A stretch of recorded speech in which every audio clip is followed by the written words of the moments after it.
नमस्कार. श्री स्वामी समर्थ. कसे आहात? आजचा दिवस सर्वांना सुखाचा, समाधानाचा, आनंदाचा आणि छान जाऊ देत ही स्वामींच्या चरणी प्रार्थना करते. तुमचं सर्वांचं माझ्या यूट्यूब चॅनलमध्ये अगदी मनापासून स्वागत आहे. आज आपण उंबऱ्याला हळदीचं लेपन कसं करायचं त्याबद्दल माहिती बघणार आहोत. ते हळदीचं लेपन करण्यासाठी आपल्याला काय काय साहित्य लागणार आहे आणि हळदीचं लेपन का करावं, ते कधी करावं, ही सगळी माहिती आपण आजच्या व्हिडिओत बघणार आहोत. चला तर मग व्हिडिओला सुरुवात करूया. तर आज आपण आहे ना, आपल्या घराचा जो मुख्य दरवाजा आहे त्या दरवाजाचा जो उंबरा आहे त्याला आपण कोणी उंबरठा म्हणतं, कोणी उंबरा म्हणतं. तर जो उंबरा आहे ना, त्या उंबऱ्याला हळदीचं आणि गोमूत्राचं लेपन कसं करायचं ते आपण बघणार आहोत. एकदम सोपं आहे हे लेपन करायला. हे हळदीचं लेपन करायला दोनच गोष्टींची गरज असते, ते म्हणजे हळद आणि गोमूत्र. हळद तर आपल्या घरामध्ये असतेच आणि गोमूत्रसुद्धा आपल्याकडे असतं. या दोनच गोष्टी महत्त्वाच्या आहेत आणि ते मिक्स करायला आपल्याला थोडंसं पाणी पण आपण त्यात टाकू शकतो. आणि जर तुमच्याकडे गुलाबजल किंवा गंगाजल, चंदन पावडर असेल किंवा चंदन असेल तर ते पण तुम्ही त्याच्यामध्ये घेऊ शकता आणि नसेल तर काही हरकत नाही. तर आता तुम्हाला प्रश्न पडला असेल की उंबऱ्याला हळदीचं लेपनच का करायचं? तर बघा, आपल्या घराचा जो उंबरा असतो तिथूनच आपल्या घरामध्ये सर्व देवी देवता आपल्या घरात प्रवेश करतात किंवा तिथं त्यांचा वास असतो आणि म्हणून आपण उंबऱ्याचं पूजन पण करतो आणि ते करणं पण तेवढंच महत्त्वाचं आहे. आणि सगळ्यांनाच माहिती आहे की गोमूत्र किती पवित्र असतं, हळद पण किती पवित्र असते. हळदीपासून आपण कुंकू पण तयार करतो आणि ते कुंकू आपण देवी देवतांची पूजा करायला पण वापरत असतो.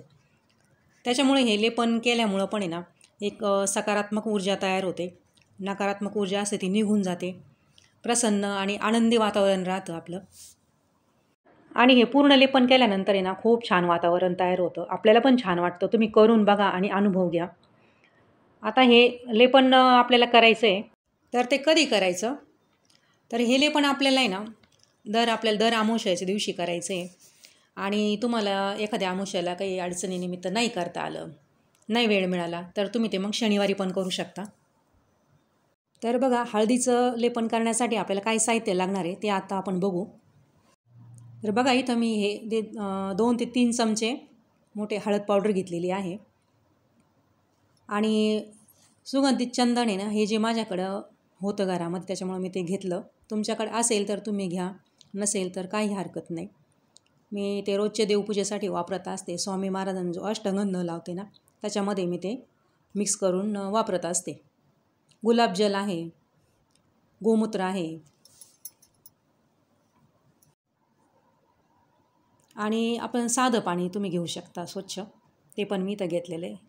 जर गरजेनुसार आपण ते वापरायचं आहे.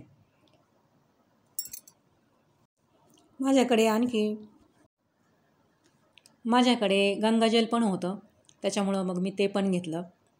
प्रयागराजचा जो संगम आहे तर तिथून आणलेलं तीर्थ पण होतं, मग ते पण मी घेतलं. मी असं कुठून तीर्थ आणलं की ते सांभाळून ठेवत असते. देवांच्या आंघोळीला वापरते आणि अशा काही कामांसाठी पण आपल्याला ते उपयोग येतं. तुमच्याकडे असेल तर वापरा, नसेल तर काही हरकत नाही. आता हे सर्व आपण हळदीमध्ये टाकून व्यवस्थित मिक्स करून घेऊ. तर बघा, आपण ज्या वेळेस उंबऱ्याला असं लेपन करतो त्यावेळेस आपल्या घरातील नकारात्मकता निघून जाते आणि सकारात्मक ऊर्जा टिकून राहते. सुख समृद्धी टिकून राहते. आपल्या घरात आनंद वातावरण राहतं आणि ज्या काही चांगल्या वाईट गोष्टी असतात त्या सर्वच आपल्या मेन दरवाजातून प्रवेश करत असतात. त्याच्यामुळं वाईट गोष्टी आपल्या घरात प्रवेश करू नये.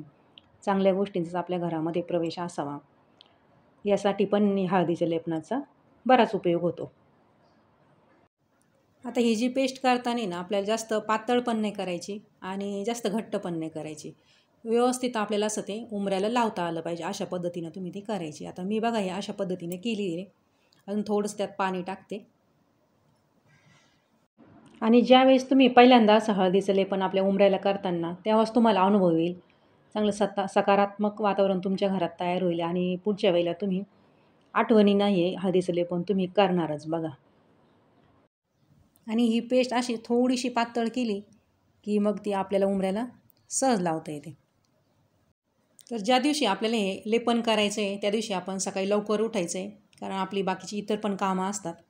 सकाळी लवकर उठल्यानंतर आंघोळ झाल्यानंतर आपली रोजची जी कामं आवरायची आहे, रोजची आपली जी देवपूजा करायची आहे आणि ते देवपूजा झाल्यानंतर लगेच आपल्याला उंबऱ्याचं हे लेपन करायचं आहे. शक्यतो हे आपल्याला सकाळीच करायचं आहे, दुपारी किंवा संध्याकाळी असं काही करायचं नाही आहे आपल्याला, सकाळीच करून घ्यायचं आहे. सर्वात पहिला आपला उंबरा झाडून स्वच्छ करा. त्याला जाळी जळमटं अशी काही राहू देऊ नका. आणि झटकून घेतल्यानंतर आहे ना, मग ओल्या कपड्याने तो स्वच्छ पुसून घ्या.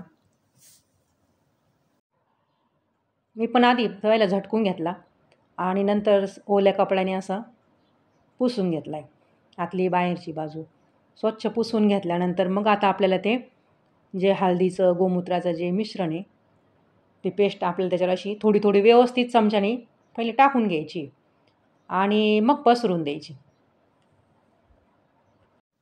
पहिले अगोदर चमच्याने टाकून घ्या आणि त्याच्यानंतर मग हातानेच ती व्यवस्थित पसरून घ्या. आतली बाजू बाहेरची बाजू संपूर्ण उंबऱ्याला व्यवस्थित लावून घ्या. बघा, आपल्या घराला उंबरा असणं खूप महत्त्वाचं आहे. शक्यतो लाकडी उंबराचा असावा. तो जर नसेल तुमच्या याला तर तुम्ही तो साधा ग्रेनाईटचा पण बसून घेऊ शकता.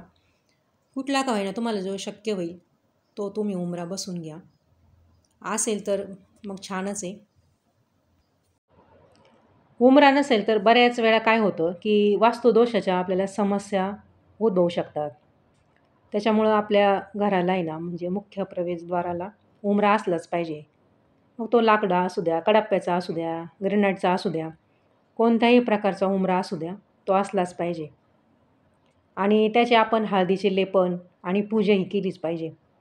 संपूर्ण उंबऱ्याला हे लेपन लावल्यानंतरने साईडच्या बाजूनी पण हे लेपन व्यवस्थित लावून घ्या. आतून बाहेरून सगळीकडून व्यवस्थित लावा आणि त्याच्यानंतर एक 5-10 मिनटं त्याला सुकू द्या. लवकर सुकतं ते. आणि सुकल्यानंतर मग रांगोळी काढा. ओल्यात रांगोळी काढता नाही व्यवस्थित, सुकल्यानंतर मग छान रांगोळी काढता येते. तर आता मी ते हे सगळं व्यवस्थित लावून घेते बघा. पहिले चमच्याने लावून घेतलं, पेस्ट टाकून घेतली सगळीकडे व्यवस्थित आणि मग आता हाताने ते व्यवस्थित आतल्या बाजूने पण लावून घेते आणि बाहेरच्या बाजूने पण लावून घेते. आणि मग सुकल्यानंतर पण मग मी त्याची रांगोळी काढते.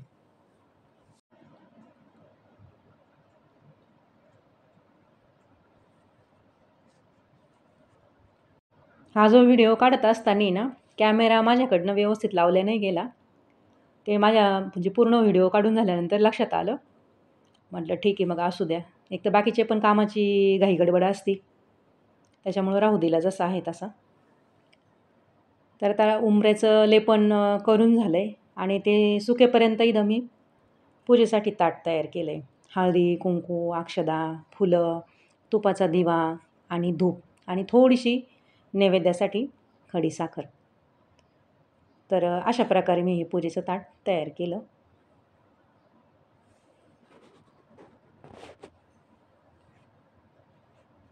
तुमच्याकडे जी फुलं असतील ते घ्या. माझ्याकडे भरपूर फुलं असतात, जास्वंदीची, गुलाबाची. रांगोळी पण काढून घेतली तोपर्यंत. तर चला आता आपण पूजा करू. रांगोळी काढताना ना उंबऱ्याच्या वरती ना दोन्ही बाजूनी लक्ष्मीची पावलं काढायची व्यवस्थित आणि उंबऱ्यासमोर बाहेरच्या बाजूनी तुम्हाला जशी जमेल तशी रांगोळी काढायची आहे.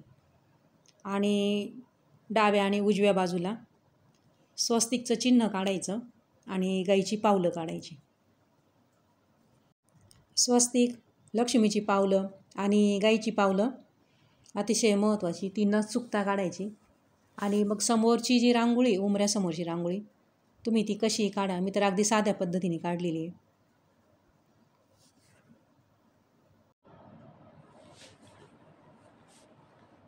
चला आता मग मी पूजा करून घेते.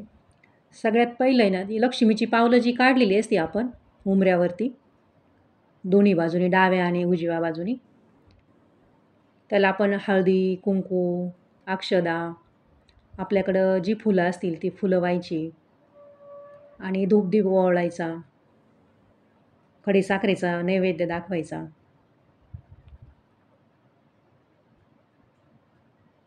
मी दोन्ही बाजूनी लक्ष्मीच्या पावलांची पूजा केली आणि उंबऱ्याची पण पूजा केली. आणि बाजूनी पण जी गाईची पावलं आहे, आपण ज्याला गोपद्म म्हणतो ते, आणि स्वस्तिक, त्याची पण हळदी कुंकू अक्षदा फुलं वाहून पूजा करायची. धूपदीप ओवाळायचा. आपली संपूर्ण पूजा झाल्यानंतर उंबऱ्याला नमस्कार करा. बघा, हळदीचं लेपन आणि पूजा झाल्यानंतर वातावरण असं छान आणि प्रसन्न झाल्यासारखं वाटतंय आपल्याला. प्रसन्न होतंच. उंबऱ्यावरूनच आपल्या घरामध्ये चांगल्या आणि वाईट शक्तीसुद्धा प्रवेश करत असतात. म्हणून आपण जेव्हा असं पूजन करतो, हळदीचं लेपन करून जेव्हा पूजन करतो, तेव्हा वाईट शक्ती आपल्या घरामध्ये कधीच प्रवेश करत नाही. उंबऱ्याजवळ दिवा नेहमीच लावावा.